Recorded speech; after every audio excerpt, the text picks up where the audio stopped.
сәлеметсіңдер ме балалар?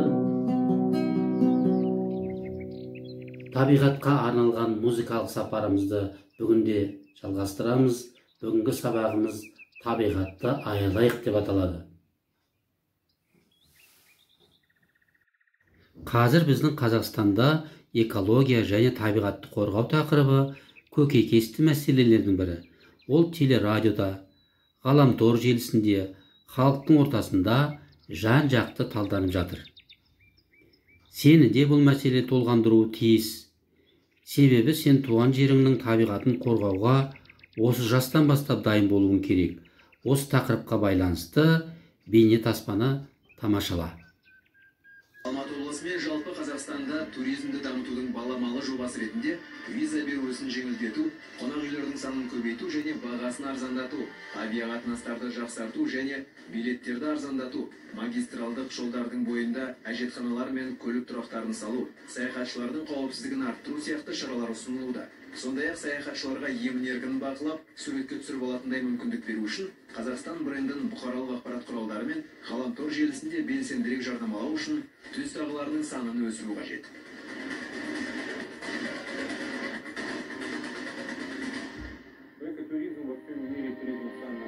Әлем бойынша экотуризм табиғатты пайдаланудың ең жайлы түрі деп танылып отыр.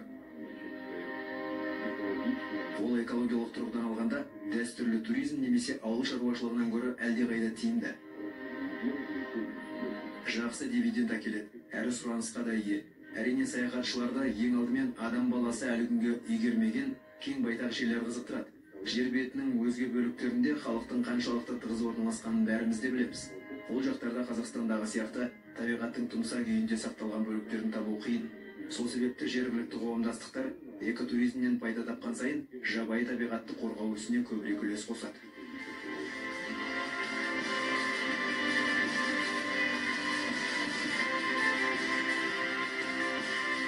Туризмді дамыту жағына келгенде әр елдің өз стратегиясы бар. Жер бетіндегі мемлекеттер ландшафты, климаты, тарихи және мәдени тәжірибесі, қоғамдық мінез-құлық стереотипі жөнінен бір-біріне ұқсамайды. Алайда уақыт өте келе технологиялар мен бұқаралық қарым-қатынас құралдарының дамуы, туристік және мәдени алмасулардың орын алу арқылы барлық ел бір-бірімен жақындасып барады.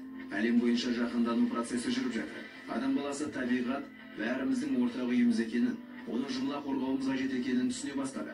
Өзгелердің қатесін қайталамай, жеткен жетістігін пайдалану үшін басқа мемлекеттердің сәтті қадамдарын жақсылап зерттеу керек. Бүгінде экологиялық туризм жөнінен ақш жақсы нәтижелерге жетіп отыр. Өткен жылы олардың туристік индустриясындағы экотуризммен, аңшылықпен және балық аулаумен байланысты ақша айналымы $143 миллиард жетті. Outdoor GZ командасы Солтүстік Америкадағы экологиялық туризмнің үздік тәжірибелерімен танысу үшін былтыр Desert, Joshua Tree және Grand Canyon ұлттық парктеріне барып қайтты. Ал биыл Tahoe, Sequoia, Redwood, DJ Strong Smith ұлттық парктері мен Clear Lake ұлттық резерватына жолымыз түсті. Америкадағы экологиялық туризмді дамыту ісінен алған әсерімізбен келесі бағдарламалардың бірінде бөлісеміз. Менің сүйкімді шәкірттерім, сабағымыздың қазіргі кезеңін ән тыңдауға берейік. Ақын Тұманбай Молдағалиевтің өлеңіне композитор Қуат Шілдебаевтың жазған әні «Отан ана». Қиын жолдардан аман келеміз, асыл заман саған сенеміз. Жарқын өмір, жақсы күндер, арнап сәлем береміз.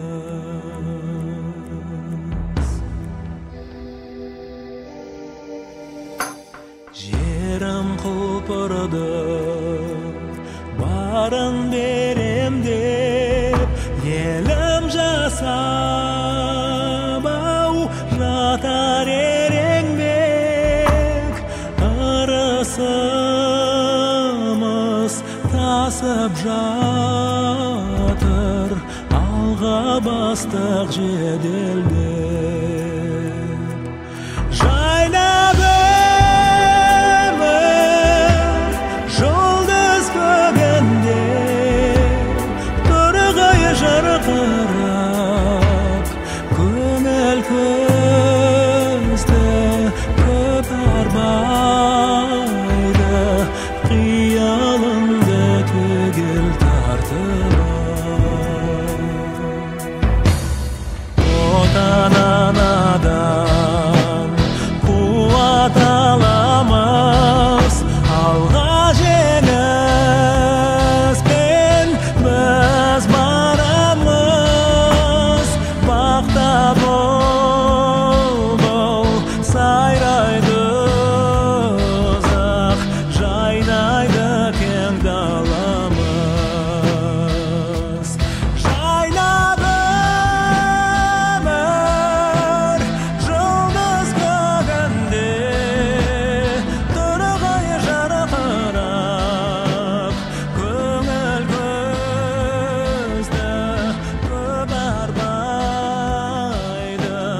Менің сүйкімді шәкірттерім, біз бүгін үйренетін жаңа әніміздің мәтінімен таныс болайық.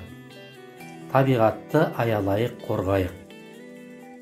Табиғатым, тіршілігім, тынысым, таза ауа, мөлдір суым, ырысым. О, достарым, табиғатты аялайық, қорғайық. О, достарым, ықыласпен ақпейілді арнайық. Орман, тоғай, өзен, көлдер, тауларда қауыштырған бізді алтын таңдарға. О, достарым, табиғатты аялайық, қорғайық. О, достарым, ықыласпен ақпейілді арнайық. Бүгінгі музыкалық саяхатымыздың тағы да бір тартымды сәті бұл жаңа ән тыңдап, сол әнді үйреніп алу. Бүгінгі біздің үйренетін жаңа әніміз табиғатты аялайық, қорғайық деп аталады. Бұл әнді қайта-қайта тыңдап, ықыласпен, жақсылап, қосылып айтып, үйреніп алыңдар. Мен сендерге сәттілік тілеймін.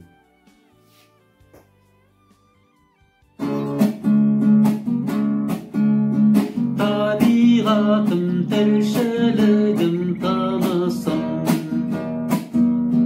таза ауа, мөлдір суым, ырысым.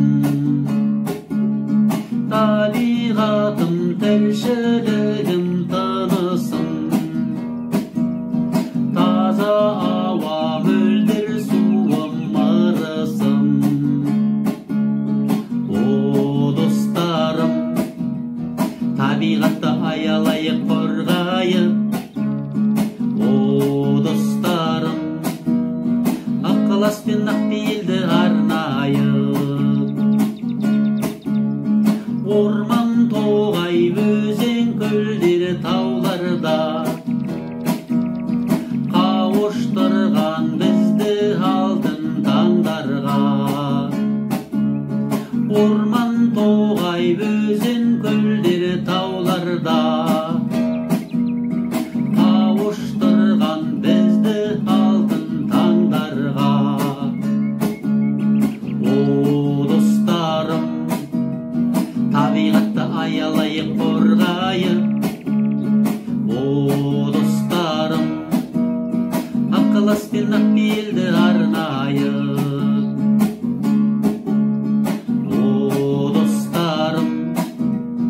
Табиғатты аялайық, қорғайық. О, достарым, ықыласпен ақпейілді арнайық.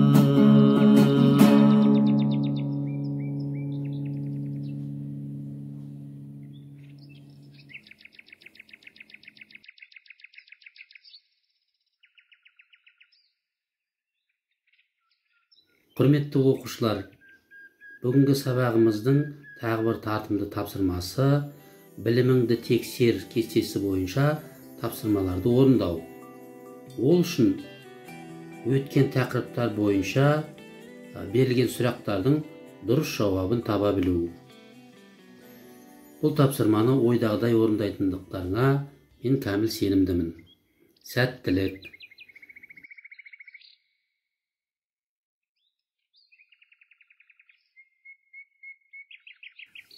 Құрметті оқушылар, біз туған жеріміздің табиғатын жақсы көреміз. Солай емес пе? Туған жеріміздің табиғатын аялайық, қорғайық. Осы табиғаттың өркендеуіне өз үлесімізді әр уақытта қосып жүрейік. Алдағы сабақтарымызға сәттілік тілеймін. Сау болыңдар, бала.